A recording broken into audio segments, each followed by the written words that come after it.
ఆలయ అధికారులు జ్వాలా తోరణ కార్యక్రమాన్ని ఏర్పాటు చేశారు. ఈ వేడుకల్లో నరసరావుపేట ఎమ్మెల్యే చదలవాడ అరవింద్ బాబు పాల్గొన్నారు.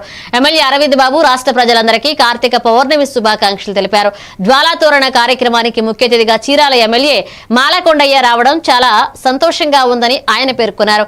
కార్తీక పౌర్ణమి సందర్భంగా భక్తులు నదులలో కార్తీక దీపాలు వదులుతారని గుర్తు చేశారు. ఇక కోటప్పకొండలో జమీందార ఆధ్వర్యంలో జ్వాలా తోరణాన్ని వెలిగించడం జరిగిందన్నారు. కార్తీక పౌర్ణమి సందర్భంగా 1,00,000 మంది భక్తులు కోటప్పకొండకు విచ్చేసిన తెలిపారు.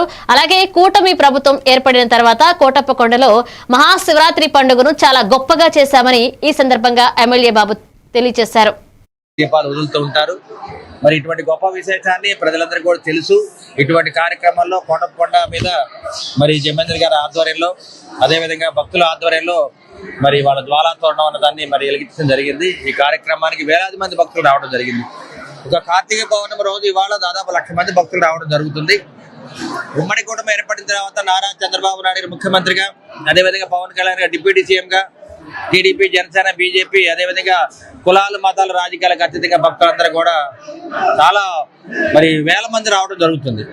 అదేవిధంగా పోయిన శివరాత్రి అప్పుడు దాదాపు 25 లక్షల మంది భక్తులు రావడం జరిగింది. ఈసారి శివరాత్రి కూడా అంతకంటే ఎక్కువ మంది డబల్ రావాలని భక్తులు మేము కోరుకుంటూ ఉన్నాము. గుడి ఆదాయం కూడా ఈ 16 నెలల్లో చాలా బాగా పెరిగింది.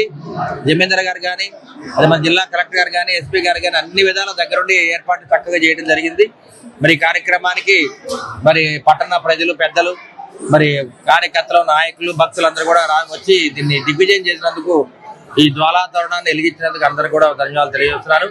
ముఖ్యంగా ఈ కార్యక్రమాన్ని దగ్గరుండి పర్యవేక్షిస్తున్న మరి పట్టణ ఆదివాసీ ప్రముఖులకు, బ్రాహ్మణోత్తములకు, అదేవిధంగా రైతు సోదరులందరూ కూడా మరొకసారి కార్తీక మాస శుభాకాంక్షలు తెలియజేస్తున్నారు. శివరాంపల్లి